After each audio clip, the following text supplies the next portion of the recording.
Salve rapaziada, irei aqui trazendo mais um papo tático para falar de Wimbledon novamente, porque as semifinais acabaram de ser definidas. Último jogo agora entre Jannik Sinner e Novak Djokovic, com vitória do tenista italiano, 3-0. Vamos falar dessa partida, falar da partida do Alcaraz, dessas semifinais e dessa final que vem por aí.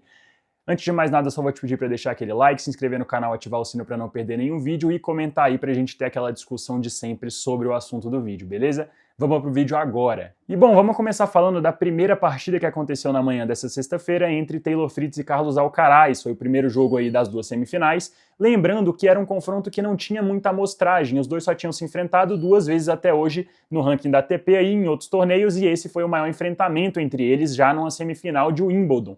A amostragem era pequena, muito diferente dos outros confrontos que a gente teve aí nas semifinais, então a gente não sabia muito como que os dois lidariam com essa partida, então estava muito curioso para assistir esse jogo, por essa falta de partidas entre os dois recentemente, né? Falando de nível de enfrentamento desses dois tenistas até chegar nas semifinais, eu achei a chave que o Fritz pegou uma chave que o deu mais casca ao longo do torneio. Ele enfrentou dois adversários extremamente difíceis nas primeiras rodadas, pegou um Perricard que é um baita de um server bot, um cara que só saca praticamente, e que deu muito trabalho para ele. O Fritz teve que voltar de um 2-0 depois de um 5-1 no tie-break do quarto set, então foi uma partida que durou 2 dias, uma partida longa, que deu muita casca para o Fritz. Depois ele já pegou um Diallo, que é um baita de um jogador também em ascensão, um sacador nato, e foi mais uma partida de 5 sets muito difícil para o Fritz. Fritz foi lá, venceu novamente, então assim, essas duas partidas inclusive credenciaram o Fritz a ser o jogador com mais tempo de quadra, se eu não me engano, aí em Wimbledon no geral.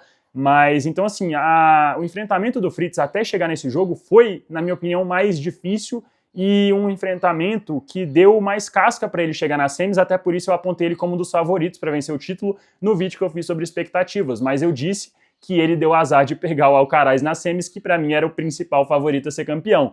Então, assim, por mais que o nível de enfrentamento que o Fritz pegou até agora, até essa fase do torneio, tenha sido superior ao que o Alcaraz pegou, o Alcaraz é um gênio do esporte, é um gênio em qualquer tipo de superfície, na grama a adaptabilidade dele é uma coisa de maluco, e ele conseguiu fazer um baita de um jogo contra o Fritz, mais uma vez, conseguiu aí vencer jogando um absurdo, principalmente nos pontos importantes. Falando sobre a partida, né, em si, o que aconteceu? A gente viu, cara, um jogo muito pegado entre os dois, um jogo que eu imaginava com mais trocas do que teve, foi um jogo muito focado em saque. O Alcaraz sacou um absurdo nesse jogo, que o Alcaraz vem sacando em Wimbledon e nessa partida é um absurdo, é um dos melhores jogos em saque aí do Alcaraz que eu me lembre. Então assim, foi uma partida com muitos pontos curtos, muito saque em primeira bola, muita ida à rede, teve até uma estatística ali no final do quarto set, que o Alcaraz ele fez, se eu não me engano, mais de 30 pontos indo à rede em 40 oportunidades. Assim, o Alcaraz indo à rede é uma loucura, cara. O Alcaraz, a qualidade que ele tem na rede é inacreditável. O tanto de pontos que ele mata, o tanto de voleios que ele dá em formas diferentes, em ângulos diferentes, em velocidades diferentes. O Alcaraz na rede é um gênio. Então, assim, o Alcaraz ele matou muitos pontos na rede, o Fritz foi muito menos à rede do que o Alcaraz, por exemplo.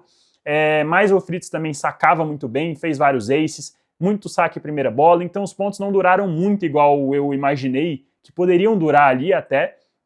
Então foi um jogo mais rápido, um jogo com trocas mais curtas, mas um bom jogo no geral. O Alcaraz ele conseguiu vencer ali o primeiro set, depois o Fritz devolveu um 7-5 no segundo set, o Alcaraz venceu o terceiro e o Fritz por muito pouco sai com gosto muito amargo, porque ele conseguiu voltar no quarto set, conseguiu voltar de um tie-break onde ele perdia por 4-1, onde ele acertou uma bola paralela de ataque absurda no backhand, ele meteu um backhand paralelo ali que poucas vezes eu vi o Fritz fazer, e ele fez no momento crucial. Eu fiquei de cara, porque depois que eu vi o 4-1 para o Alcaraz, eu achei que o jogo tinha acabado ali. Quando o Fritz foi quebrado no tie-break, aí eu falei, acabou o jogo, o Fritz não vai conseguir nem a pau voltar, porque todas as trocas mais longas que estavam tendo entre os dois, o Alcaraz ele estava vencendo, ele dava alguma variação, ele dava uma ida à rede, ou ele fazia um drop shot, ou ele jogava uma bola na linha. Então, assim, nas trocas que duravam ali 6, 7, o Alcaraz ele estava vencendo.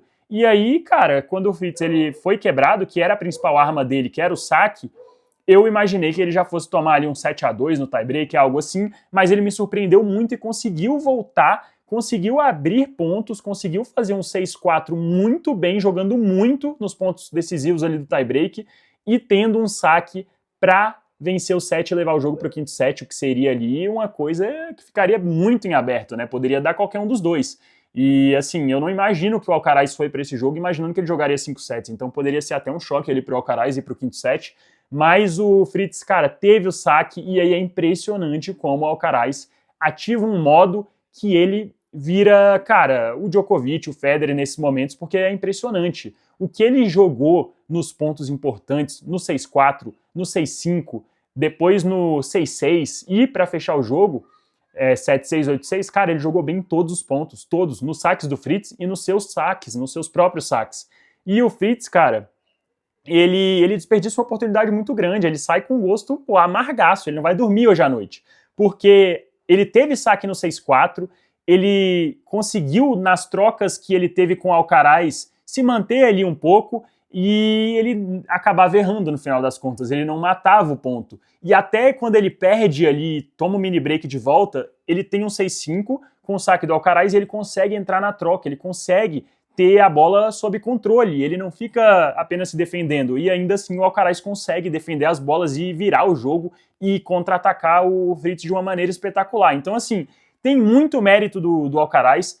Eu até falei no Twitter ali que eu achei que o Fritz ele deu uma amarelada mais ou menos, e a galera falando que não, que o Alcaraz jogou muito. Eu entendo, o Alcaraz realmente jogou muito nesses pontos, mas eu acho que o Fritz deu uma pesada ali na mão. Até o próprio Meligeni falou na transmissão que o Fritz ele foi mais conservador nesses pontos em que ele entrou nas trocas e aí ele não foi atacando igual ele atacou, por exemplo, quando ele estava tomando 4-1. Ele tentou manter mais seguro, né, o nível de trocas. Então, eu acho que pesou sim, ele teve uma bola na mão dele, numa bola que ficou curta do Alcaraz, que ele dá o approach. Ele joga o approach na mão do Alcaraz, o Alcaraz faz sim uma bola absurda, que ele consegue devolver uma bola de ataque de forehand super rápida, ele consegue mandar essa bola no pé do Fritz, aí o Fritz não consegue fazer o bate-pronto, mas aquele approach o Fritz não pode perder no momento desse.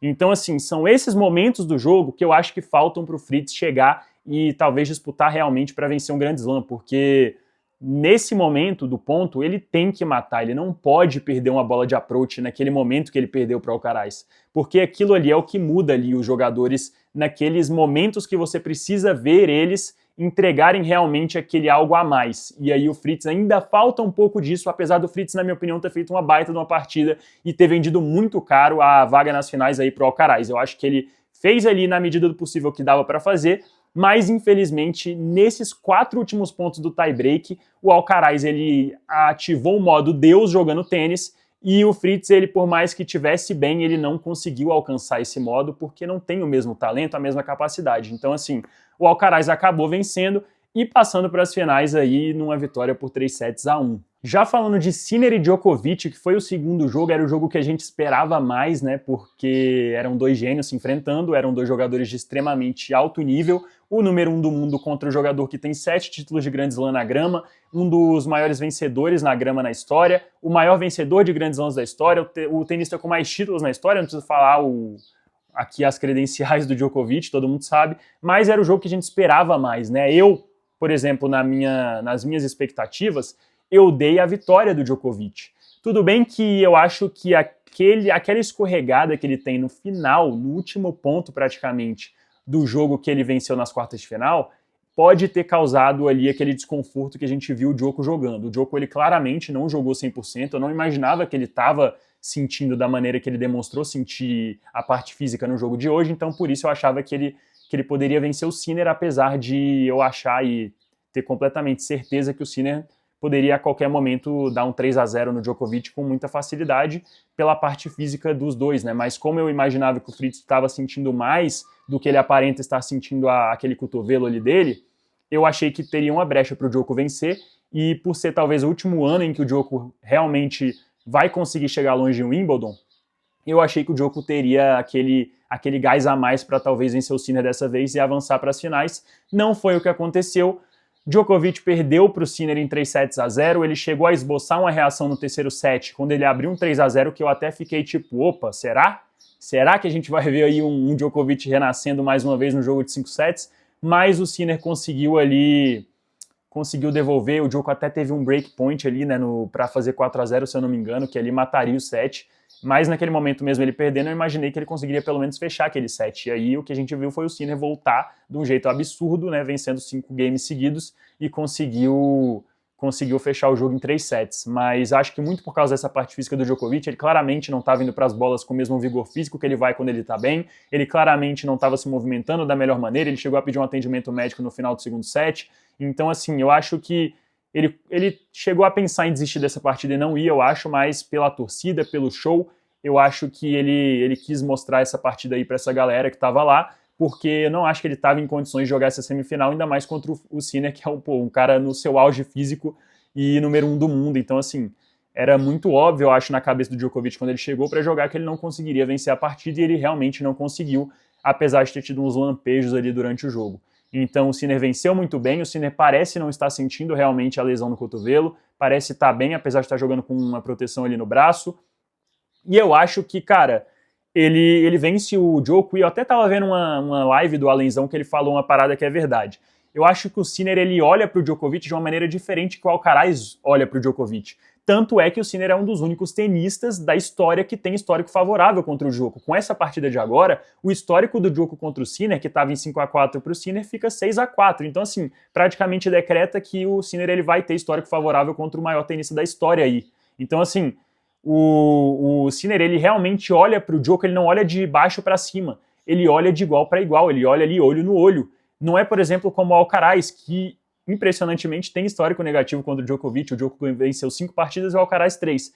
Já o Sinner não, o Sinner ele tem esse histórico a favor dele contra o Djoko muito por causa disso, realmente. Ele olha pro Djokovic, ele não respeita demais o Djoko.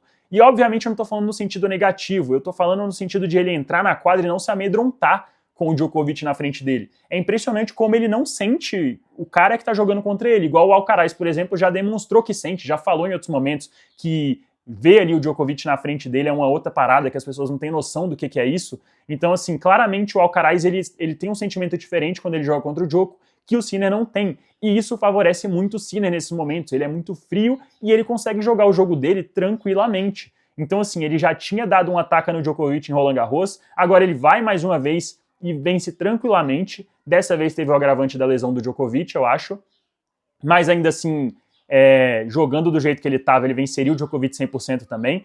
Então, assim, o Sinner, ele realmente tem isso, ele não sente as partidas que ele joga contra o Djokovic, ele não sente o adversário que está na frente dele, e eu acho que isso favorece muito ele, favoreceu ele hoje mais uma vez. Mais uma vez o Sinner conseguiu mostrar o seu jogo da melhor maneira possível contra o Djokovic, cara, contra um dos maiores tenistas da história aí do tênis, talvez o maior aí para muita gente. Então, assim, bizarro o jeito que o Sinner joga contra o Djoko, bizarro o jeito que o Sinner começou a jogar depois que ele ganhou ali daquela maneira do Dimitrov também, né? Porque aquele jogo ali, ele tinha muito risco de ser eliminado, e eu acho que aquilo ali realmente virou uma chave nele que fez ele voltar para o torneio, que fez ele jogar de novo para ganhar de um jeito absurdo.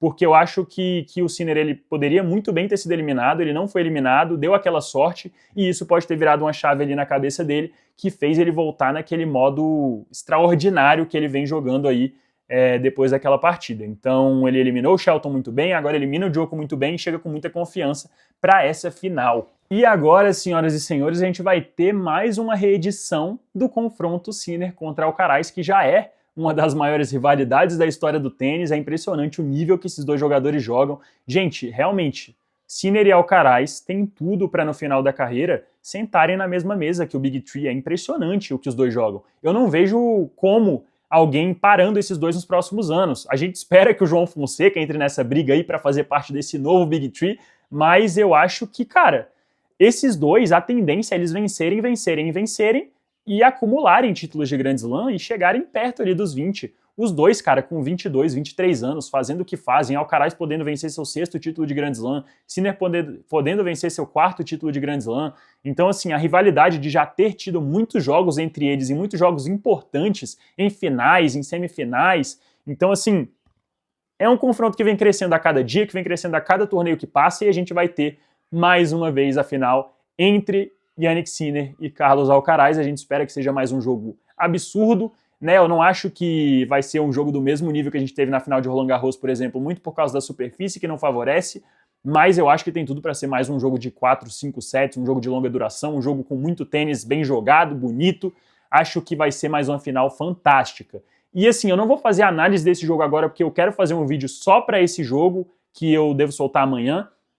Mas, cara, um palpite rápido e algumas considerações. Eu acho que o Sinner ele vai chegar para esse jogo mais mordido do que ele já esteve na vida inteira. Eu acho que aquela final de Wimbledon ainda está ecoando aqui na cabeça dele, e eu acho que o aspecto mental vai ser decisivo para essa partida. Eu acho que se o Sinner conseguir superar os fantasmas dos últimos jogos contra o Alcaraz, dessa última sequência de 5 derrotas para o Alcaraz, do histórico negativo geral, né, que ele já tem aí contra o Alcaraz, eu acho que ele vai conseguir vencer essa partida. Eu acho que ele deu essa ressurgida depois que ele passou do Dimitrov daquela maneira, depois que ele eliminou o Shelton, eliminou agora o Djokovic mais uma vez. Eu acho que ele vem muito grande para a final, e eu acho que se ele conseguir superar essa questão mental da perda, da maneira que foi de Roland Garros, eu acho que o Sinner vai conseguir vencer dessa vez em Wimbledon. A gente tem um Carlos Alcaraz que é um gênio do esporte, é um cara que, cara, tem um pacote completo de golpes, tem todo tipo de maneira de jogar na grama,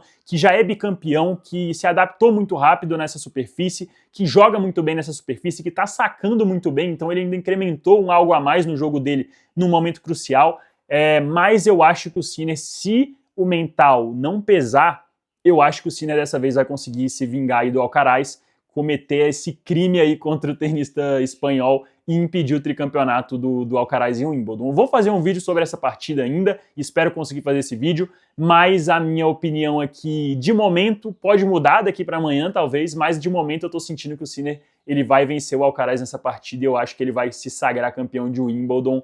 Vamos ver o que vai acontecer, mas... Rapaziada, o vídeo foi esse, espero que vocês tenham gostado, deixa nos comentários a sua opinião sobre os jogos de hoje, sobre a final, e vamos debater aí o que aconteceu. É sempre importante esse engajamento aí nos vídeos, esse comentário da parte de vocês pra gente ter esse debate, beleza? Vou ficando por aqui, até o próximo vídeo e até mais. Tchau, tchau!